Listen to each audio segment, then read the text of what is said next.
자, 말씀의 제목을 다 같이 한번 말해 봅시다. 바라바냐 예수냐. 예수님은 당시 유대 종교 지도자들에게 눈의 가시 같은 그런 존재였습니다. 종교 지도자들은 예수님을 어떻게 해서든지 잡아 죽일 기회를 엿보다가 가룟 유다를 은 30냥에 매수하게 되고 가룟 유다의 배신으로 인해서 우리 예수님이 대제사장의 법정에 서게 됩니다.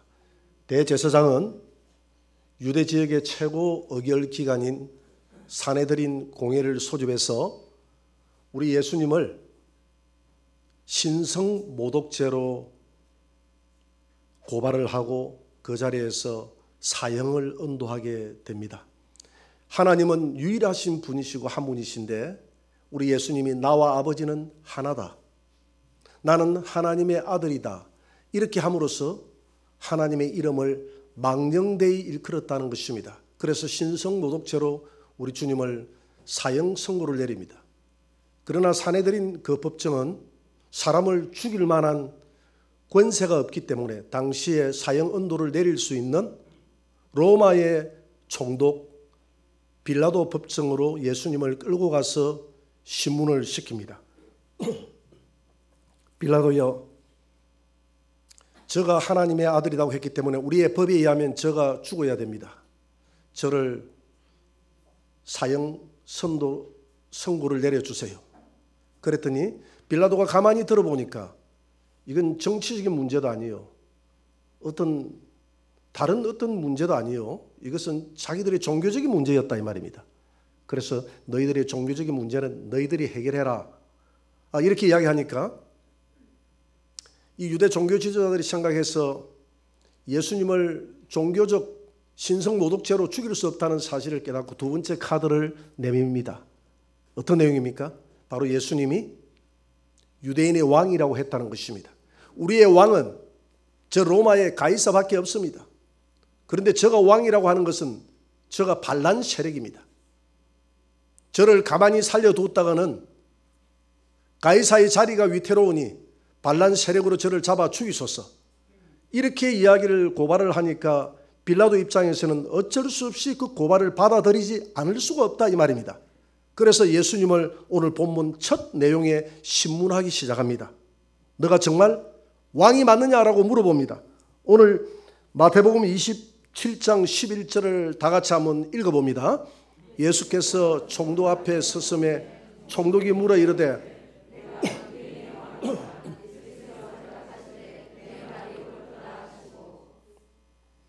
네 말이 맞다. 내가 유대인의 왕이 맞다. 그러나 왕은 왕인데 너희들이 생각하는 그런 세상의 왕이 아니다. 내가 바라는 나라는 이 세속이 아니다. 그러면서 다음 구절에서 이렇게 이야기를 합니다.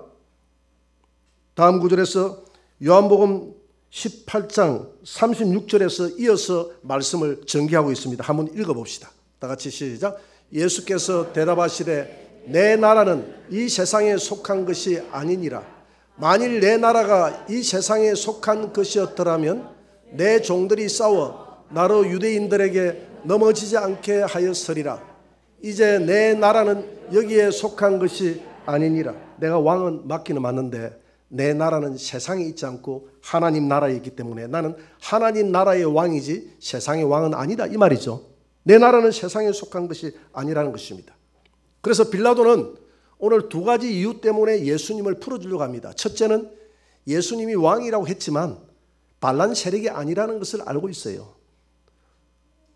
로마로부터 해방시키는 이런 왕이 아니라 죄와 죽음과 마귀로부터 해방시키는 그런 종교적인 왕이라는 것을 알고 있었고, 내 나라는 세상에 속한 것이 아니라고 했기 때문에 가이사에게 반란하지 않는다는 사실을 알고 있었고, 그렇기 때문에 예수님은 무죄하다는 사실을 알았기 때문에 빌라도는 예수님을 용서하려고 했습니다. 용서가 아니라 아예 죄가 성립이 안 되는 것이죠. 그리고 두 번째 이유로는 빌라도의 아내가 한 꿈을 꾸었는데 꿈속에서 예수님으로 인해서 애를 많이 겪었다. 그래서 여보, 저를 죽여서는 안 됩니다. 반드시 살려주세요. 만약에 예수님을 죽이게 되면 우리 가정에 큰 문제가 생길 것 같습니다. 오늘 마태복음 27장 19절을 한번 봅니다. 다 같이 읽어봅시다. 총독이 재판석에 앉았을 때에 그의 아내가 사람을 보내어 이르되 저 오른 사람에게 아무 상관도 하지 마옵소서. 오늘 꿈에 내가 그 사람으로 인하여 애를 많이 태웠나이다. 내 꿈자리가 너무 안 좋으니까 살려주세요. 이런 전후 사정으로 첫째는 그가 죄가 없다는 것을 알았고, 두 번째는 아내의 강국한 요구가 있었기 때문에 빌라도는 예수님을 살려주려고 합니다. 그러니까 이런 와중에 유대인들은 요한복음 19장 12절에서 뭐라고 답변을 하느냐 하면, 유대인들이 이렇게 반응을 합니다. 다 같이. 이러함으로 빌라도가 예수를 놓으려고 힘썼으나 유대인들이 소리질러 이르되 이 사람을 놓으면 가이사의 충신이 아니니이다. 무릇 자기를 왕이라 하는 자는 가이사를 반역하는 것이니이다. 만약에 예수님을 용서하게 되면 이 사내들인 법정에서 사신단을 구성을 해서 가이사를 만날 권한이 있어요. 가이사를 아련하는 가운데서 우리 지역에 반란 세력이 있었는데 우리가 고발을 했으나 빌라도가 고발을 받아들이지 않았습니다. 빌라도도 반란 세력입니다. 왕이여, 유대인의 왕이라고 하는 자가 있는데 어찌 황제여 용서하겠습니까? 만약에 이렇게 고발을 하면 빌라도는 뼈도 박도 못하고 자기가 그 자리에서 파직을 당하거나 아니면 잘못하면 빌라도도 사형을 당할 수밖에 없는 그런 진퇴양난에 놓이게 됩니다. 빌라도가 애매한 상황에 놓이게 되죠. 이게 바로 종교 지도자들의 교모한 예수님을 죽이기 위한 괴락이었다 이 말입니다. 이런 와중에 또 빌라도도 호락호락한 사람이 아닙니다. 여러분, 총독까지 된 사람이 그렇게 어설픈 사람이 아니잖아요. 사람을 아무리 죽이고 살리는 문제를 자기가 권력을 가졌다고 해서 사람을 죽이는 문제를 함부로 할 수 있습니까? 그렇게 할 수가 없잖아요. 그래서 빌라도는 예수님을 살려주기 위한 기발한 아이디어를 한 가지 내게 됩니다. 그 아이디어가 뭐냐면 마태복음 27장 17절입니다. 같이 한번 읽어봅시다. 그들이 모였을 때 빌라도가 물어 이르되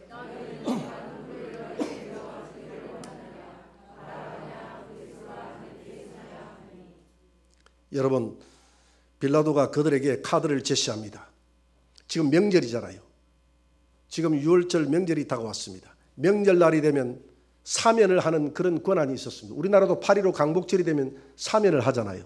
그것처럼 사면을 하겠는데 그 사면의 대상은 내가 정한다. 바라바를 선택하든지 예수를 선택하든지 너희들이 하나를 선택하라 이렇게 이야기합니다. 여러분, 바라바가 누군지 알아야 됩니다. 이스라엘에는 4개 당파가 있었어요. 하나는 사두개파, 그 다음에 바리새파, 그 다음에 에세네파, 열심당파라는 당파가 있었습니다. 이 사두개파는 하나님을 믿는 신앙을 가졌으나 주로 사도, 주로 대제사장이라든지 이런 사람들, 권력기관에 정치적인 색채가 짙었던 사람들이 모인 곳이 사두개파였어요. 그리고 바리새파는 BC 예수님 오시기 전 50년에서 100년 전에 일어났던 평신도 운동입니다. 우리가 그리스에, 우리가 로마에, 우리의 역사를 쳐다보면 바벨론에, 페르시아에 계속 우리가 침공을 당하고 종살이하는 이유는 이 백성들이 율법을 지키지 않았기 때문이다.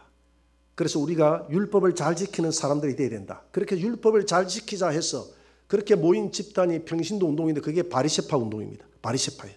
사도 바울도 바리새파죠. 그 다음에 에세네파가 있습니다. 에세네파는 너희들이 아무리 율법을 지키려고 애를 써도 이 세상에 살면서 안 돼. 그렇기 때문에 율법을 온전히 지키기 위해서는 이 세상을 떠나야 된다. 그래서 그들은 수도원 운동을 했습니다. 산에 들어가서 그런 동굴에, 여러분 쿰남 동굴에서 사본을 찾았다는 이야기를 들었지 않습니까? 그들은 동굴에 살면서 산에서 움막을 짓고 살면서 그들은 성경을 필사했고, 성경을 필사해서 항아리에 넣어서 이렇게 보존을 했고, 그들은 산에서 기도했고, 그들은 산에서 텃밭을 갈구어서 이렇게 먹었습니다. 침례 요한도 이 에세네파의 일원이죠. 그는 역청과 메뚜기를 먹으면서 이 트롯을 입고 그래서 산에서 살았다라고 했습니다. 산에서 기도하는 가운데서 계시를 받고 예수 그리스도를 증거했던 침례 요한도 에시네파의 일원이었습니다. 에시네파는 사람은 많지 않는데 그렇게 강력한 율법을 지키자는 아주 강력한 그런 율법주의 운동가들이죠. 그 다음에 이제 네 번째로 또 하나의 파가 있었는데 그 파는 열심당파입니다. 열심당파는 유대교로 무장한 이 유대교인들 중에서 우리가 이대로는 안 된다. 우리가 힘이 약해서 때문에 그렇다. 우리가 힘을 길러서 로마에 대항해서 우리가 독립운동을 하자. 그래서 독립운동가들이 주로 모인 파가 이 에세네파, 지금으로 이야기하면 아주 극우적인 그런 파였죠. 열심당파, 에세네파가 아니라 열심당파. 그래서 오늘 바라바는 이 네 개의 파 중에서 무슨 파에 속한 사람이겠습니까? 열심당파였어요. 바라바는 열심당파였습니다. 사람들을 모아서 독립운동을 벌여서 로마에 항거를 했습니다. 열심당파 사람들은 항상 칼을 지니고 다니면서 항상 로마에 빌붙은 마태 같은 사람은 암살 1호순위였죠.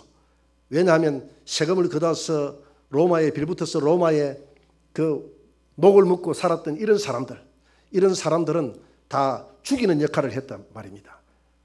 그래서 로마에 항거를 한다는 것이, 로마는 또 이 사람들을 제압을 할 때 주로 누구를 제압을 했냐면 로마 병사들보다 용병들을 사거나 유대인들 중에서 이렇게 하속들을 이렇게 사가지고 그들을 제압하게 만들었기 때문에 로마에 항거를 한다고 한 것이 이 바라바가 유대인들을 죽이게 되는 살인을 하게 되는 그런 일들을 해가지고 이 바라바가 잡혀 들어갔다 이 말입니다. 바라바가 가지고 있는 정신은 기특하지만 자기 나라 민족의 사람들을 많이 죽였기 때문에 이 국민들의 정서는 한쪽 방향으로는 저 바라바를 지지하는데 내 백성들을 죽였다는 차원에서는 바라바를 지지할 수가 없어요. 그에 반해서 예수님은 얼마나 많은 사람들에게 병자를 고쳤습니까? 얼마나 많은 사람들에게 떡을 줬습니까? 그들에게 희망을 주고 하나님 나라를 제공하고, 예수님은 나쁜 짓을 한 게 하나도 없어요. 이래서 두 사람을 놓고 누구를 사면할까라고 이야기하면 당연히 예수님을 사면할 것으로 생각을 했다 이 말입니다. 빌라도가 생각할 때 예수님이 법정에 선 것은 백성들이 모함을 해서 선 게 아니라 대제사장과 서기관과 바리새인과 장로들의 모함에 의해서 시기 질투 때문에 섰다는 사실을 알고 있거든요. 이 카드를 내밀면 비록 위에서는 종교 지도자들은 반대를 해도 백성들만큼은 예수를 달라고 이렇게 소리칠 줄 알았습니다. 두 사람을 놓아주고 둘 중에 하나를 선택하라고 하면, 그런데 결과는 의외로 반대였습니다. 마태복음 27장 21절을 한번 봅니다. 다 같이 읽어봅시다. 시작. 총독이 대답하여 이르되 둘 중에 누구를 너희에게 놓아주기를 원하느냐? 이르되 바라바로 소이다. 빌라도가 혀에 찔렸습니다. 전혀 예상치 못했습니다. 그래서 빌라도가 어쩔 수 없이 27장 24절에서 예수님을 놓아주면서 이렇게 말합니다. 같이 읽어봅시다. 빌라도가 아무 성과도 없이 도리어 밀란이 나르는 것을 보고 물을 가져다가 무리 앞에서 손을 씻으며 이르되 이 사람의 피에 대하여 나는 무죄하니 너희가 당하라. 백성들이 왜 예수님을 달라고 했느냐면 바로 이 대제사장들의 무리들이 선동을 해서 그래요. 선동을 해서 막 선동을 합니다. 너희들은 바라바를 달라고 해라. 바라바를 달라고 해라. 바라바를 달라고 해라. 오늘 본문에 보니까 24절에 보세요. 밀란이 나르는 것을 보고, 밀란, 이걸 예수님을 풀어주겠다는 밀란이 날 것 같다 이 말입니다. 로마는 종교는 안 건드렸어요. 종교는 안 건드려요. 종교를 건드리면 지배를 할 수가 없습니다. 그래서 고상하게 머리를 썼습니다. 모든 것을 다 수탈해 가면서 그 나라의 종교는 인정을 해줬습니다. 여러분, 이 종교라는 것은 종교를 잘못 건드려 놓으면 큰일 나거든요. 그러니까 이 사상보다도 더 무서운 것이 종교입니다. 북한이 남한을 이길 수 없는 것이, 북한은 주체 사상으로 무장이 되어 있는 반면에 남한에 있는 천만이라는 기독교인들은 기독교 신앙으로 무장이 되어 있거든요. 여러분, 기독교인들은 순교하지 않습니까? 여러분, 순교 안 합니까? 건드리지 못해요. 여러분, 서울에 정강호 목사님 교회를 철거하려고 할 때 철거반에서 용역들을 사가지고 많은 10배가 넘는 용역들을 데려가서 순식간에 철거할 수 있으리라고 생각을 했습니다. 근데 성도들이요, 화염 방사기를 들고 화염병을 들고 죽음을 각오하고 맞서 싸우니까 저 쳐들어갔다가는 성도들 다 죽을 것 같아. 실제 순교하거든요. 그러니까 항복을 해버린 거예요. 항복을. 종교가 그와 같은 거예요. 특히 기독교 신앙이 그와 같은 겁니다. 마산에 가면 산해원 교회라는 교회가 있었어요. 마산 진해 창원 그 중간 지점이 있어서 마산산 진해 해자 창원 원자 이래가지고 산해원, 그 교회가 급성장하는 교회였습니다. 전국에서 주목하는 교회였어요. 김기동 계열이었죠. 그런데 문제는 그 교회가 불법 건축물이었습니다. 그래서 시에서 철거를 하려고 철거 반원들을 많이 보냈습니다. 성도들이 시카를 들고 와서 목이 딱 댔습니다. 손만 대면 다 죽는다. 철거를 했겠습니까? 못했겠습니까? 달아나 버렸어요. 손을 못 댔습니다. 그래서 로마는 종교에 손을 대지 않았습니다. 오늘 빌라도가 생각할 때 가만 보니까 이 유대교인들의 이 소원을 들어주지 않았다가는, 특히 유대교는 뭡니까? 이는 이로 눈은 눈으로 아닙니까? 그 중동이 그 이스라엘 조그마한 손바닥 같은 나라를 이기지 못하는 이유가 한 방 때리면 10방을 때려버리니까, 죽기를 각오하고 싸우니까 못 이기는 거예요. 사람이 죽기로 각오하고 싸우는 사람에게는 못 이기는 것이거든요. 그래서 히브리서 11장 35절에 보니까 로마 시대 때 핍박을 받았던 우리 성도들, 예수 믿을래 안 믿을래 해가지고 그런 사람들을 가리켜서 사자의 밥이 되게 하고, 사자의 밥이 되고 원행강경에서 사람을 기름칠을 해가지고 십자가상에서 횃불을 달고 이렇게 했습니다. 그렇게 했는데도 그들은 순교하며 죽으면서 내가 비록 십자가에 달려 죽을지라도, 사자의 밥이 될지라도 예수를 배반하지 않았어요. 이런 사람을 가리켜서 11장 35절에 세상이 감당할 수 없는 사람이라고 이랬습니다. 그러니까 밀란이 일어나려고 하니까 빌라도가 생각할 때 이 종교의 특성을 알거든요. 이들은 죽기를 각오하고 내게 맞서 싸우면 내가 살아날 방도가 없다라는 사실을 알기 때문에 그래 밀란하지 마라. 내가 예수 내줄게. 그 대신에 이 핏값은 내가 담당하지 않는다. 그래서 대야를 가져오라. 대야에 물을 가져와 자기 손을 씻습니다. 핏값은 여러분들이 담당하는 것으로 하면 되겠느냐 하니까 그래요. 마태복음 27장 25절 한번 봅시다. 다 같이 한번 읽어봅니다. 백성이 다 대답하여 이르되 그 피를 우리와 우리 자손에게 돌릴지어다 하거늘 이에 바라바는 그들에게 놓아주고 예수는 채찍질하고 아멘. 아니 왜 그 핏값을 우리가 담당하겠습니다 이렇게 하면 되지, 왜 그 핏값을 우리와 우리 후손들에게 돌리소서. 후손들은 왜 걸고 넘어집니까? 여러분들 절대 후손들을 두고 서운하지 마시기 바랍니다. 하나님, 아들이 태어나면 아들을 주옵소서. 우리 집에 딸만 5입니다. 아들 하나 주시면 내가 이 아들을 하나님께 바치겠습니다. 이런 기도하지 마시라 이 말입니다. 그래가지고 그 아들 신학교 보내요. 엄마 나 신학교 가기 싫어. 너 가야 돼. 왜? 너 서운했거든. 엄마가 서운했지 아들은 서운 안 했어요. 아들은 사명이 없어. 엄마의 서운 때문에 신학교 가가지고 신학교 4년, 신대원 3년 전도사 생활하다가 도저히 안 맞아서 세상으로 가버리는 사람이 한두 사람이 아니다 이 말입니다. 너 신학교 왜 왔어? 우리 엄마가 가라고 해서 왔어. 이런 아이들이 한둘이가 아니다 이 말입니다. 자기의 사명은 자기가 받는 거예요. 엄마가 받는 게 아니에요. 할렐루야. 아빠가 받는 게 아니에요. 후손을 두고 이렇게 서운하지 말라 이 말입니다. 후손을 두고 서운하는 바람에 그 후손들이 얼마나 고통을 당했습니까? 그들이 핏값을 우리에게 돌려달라고 했을 때 그 핏값을 어떻게 받았습니까? 예수님이 십자가에서 달려 돌아가시고 난 이후에 37년 후에 로마의 티투스 장군이 예루살렘으로 쳐들어옵니다. 예루살렘이 가만히 있지 않잖아요. 독립을 하기 위해서 독립운동을 벌이니까 이 기회에 저들을 완전히 씨를 말려버리겠다 해가지고 분노해가지고 티투스 장군이 병력들을 데리고 와가지고 유대를 침공하기 시작하는데요. 요세푸스가 AD 70년도 로마 침공을 상세하게 그의 역사에 이렇게 기술하고 있습니다. 그 일부를 제가 잠시 읽어드리겠습니다.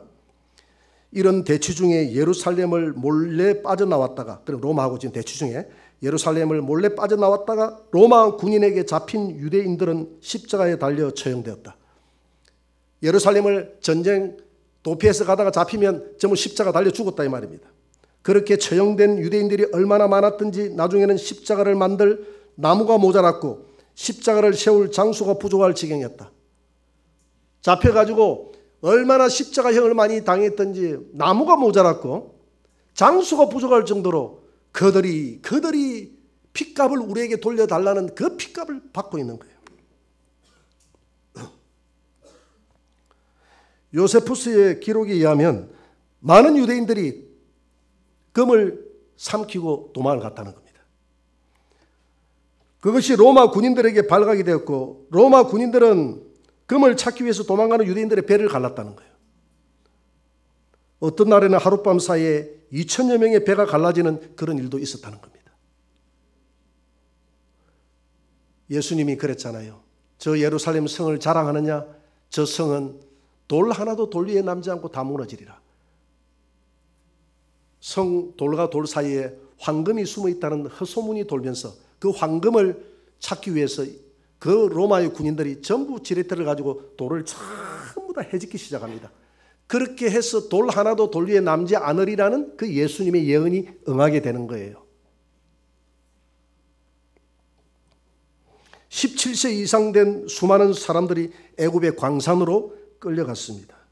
오히려 부정한 자로 여겨져서 이 유월절 절기에 참여하지 않았던 사람들, 곧 나병 환자, 임질병자, 눈먼 자, 월경한 여인, 중풍병자들은 화를 면할 수가 있었다고 합니다.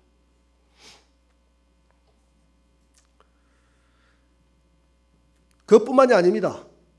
AD 70년을 기점으로 해서 많은 사람들이 유대인들이 팔레스타인 지역을 떠나게 됩니다. 여러분 떠나서 2000년 동안 나라를 잃고 살아가게 되는데요. 그 후손들이 어떻게 당합니까? 그 후손들이 히틀러의 나치하에서 600만이나 되는 사람들이 죽게 됩니다. 나와 우리 후손들에게 돌리소서. 우리 후손들에게 돌리라고 하지 말아도 그래도 후손들을 두고 이렇게 절대 맹세하거나 그런 거 하지 마세요. 한나처럼 한다고 이 아들을 사무엘처럼 바치겠다고 했는데 사무엘처럼 되면 좋은데 안 되면 어떻게 하려고 그럽니까? 말을 잘해야 돼요. 내가 항상 이야기했지만은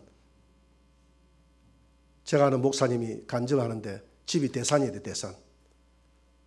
집이 대산인데 어릴 때 대산 친구들하고 노는데 엄마 하나가 자기 친구를 부르면 꼭 이 쇠 빠질 놈아, 쇠가 만발이 빠질 놈아, 집에 안 들어오고 말로 항상 그렇게 불렀다는 겁니다.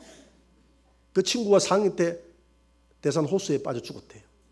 죽었는데 자기 말로는, 이 목사님 말로는 이 혓바닥이 한 30cm는 빠졌더래요. 조금 가장이 됐겠죠. 자기도 혀가 그렇게 긴 줄 몰랐대요. 엄마가 말한 대로 된 거예요. 이 장관될 놈아 이렇게 욕하시기 바랍니다.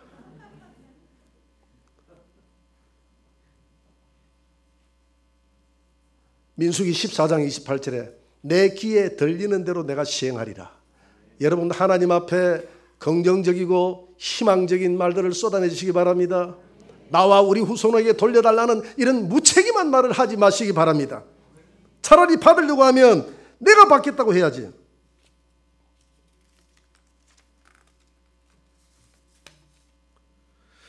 자, 그러면 한번 생각을 해봅시다. 이 백성들이 예수님을 십자가에 못 박아 죽이라고 그랬잖아요. 그런데 이 죽이라고 한 때가 언제입니까? 목요일 아닙니까? 다음 주일이 종려주일인데 종려주일날, 일요일 날이 종려주일이거든요. 주일, 일, 월, 하, 수, 목 5일 만에 마음이 바뀌었어요.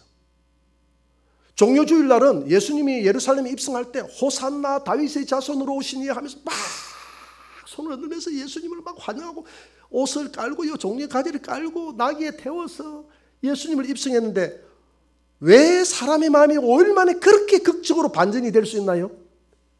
죽여버리라 죽여버리라 왜 이렇게 될 수가 있나요? 며칠 전까지만 해도 그렇게 환호했던 예수님을 왜 그렇게 했을까요? 그들은 바로 그 사람들의 행위를 이해하기 위해서는 유대인들의 메시아관을 이해를 해야 됩니다. 유대인들이 바라는 메시아가 있었어요. 유대인들이 바라는 메시아는 다윗 같은 왕이었습니다. 그래서 예수님을 예루살렘 성에 입성할 때 다윗의 후손으로 오시는 예수여 이랬거든요. 호산나 이제 구원하소서. 그들이 구원해 달라는 것은 죄와 죽음으로부터 구원해 달라는 말이 아니었고 로마의 속박에서 우리를 구원해 달라는 이야기였습니다. 그래서 다윗같이 용맹한 사람이 나타나서 자기 민족을 구원해 줄 그 사람이 우리의 메시아다라는 그런 사상들을 가지고 있었기 때문에 예수님이 이와 부합했다 이 말입니다. 예수님은 죽은 자를 살렸어요. 물 위를 걸어왔어요. 빈들에서 떡을 먹였습니다. 생선을 먹였습니다. 귀신을 쫓아냈습니다. 많은 사람들에게 희망을 주었습니다. 수만 명의 사람들을 몰고 다녔습니다. 저 예수님이 우리의 왕이 된다면 저 예수님이 틀림없이 이 민족을 로마로부터 구원해 줄 우리의 구세주가 틀림없어. 이렇게 해서 예수님이 로마에 입성할 때 인기 절정, 예수여 호산나 다윗의 자손으로 오시는 예수여 우리를 구원해 달라고 했는데 언삼십냥에 팔려가는 예수의 모습을 보니까 너무나 초라하고 너무나 힘없고 빌라도의 법정에서 말 한마디 하지 못하는 바보 같은 예수님.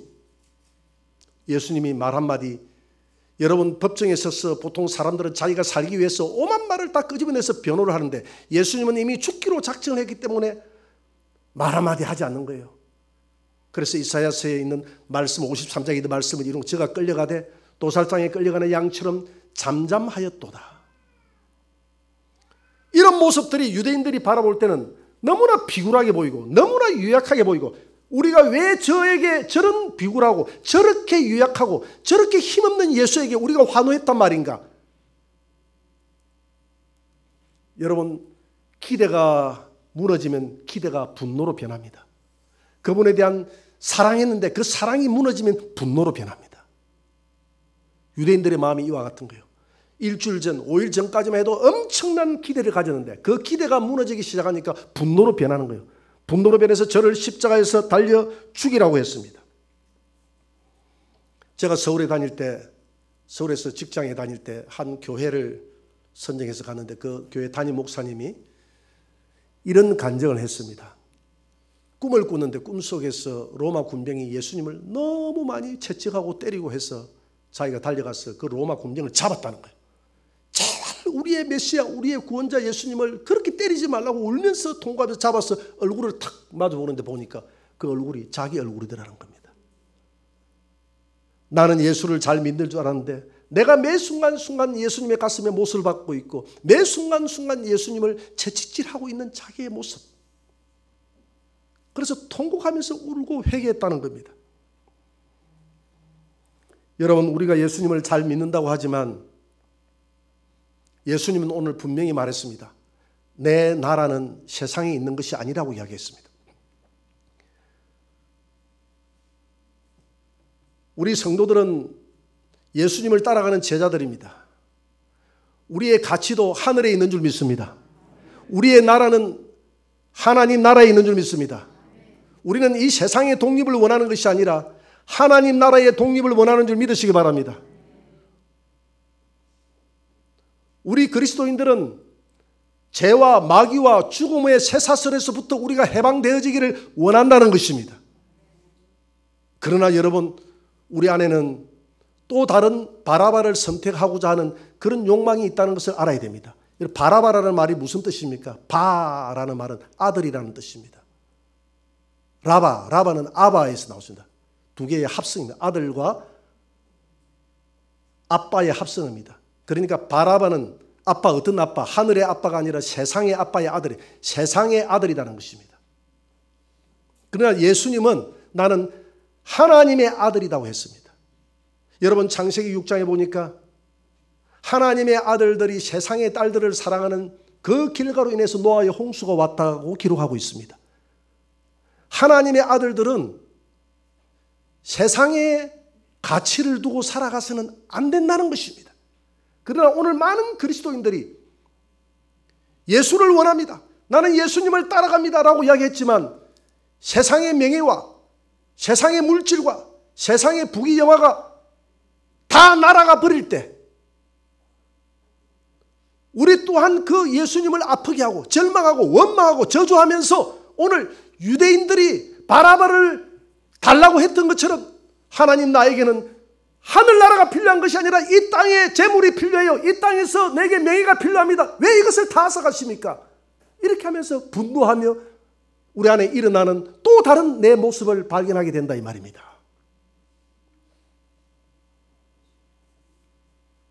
유대인들은 이 땅에서 독립을 주고 자기들에게 빵과 음료와 행복을 줄 수 있는 그런 왕을 원했습니다. 그러나 예수님은 내 나라는 세상에 있지 않다. 세상에서 너희가 환난을 당하나 담대하라.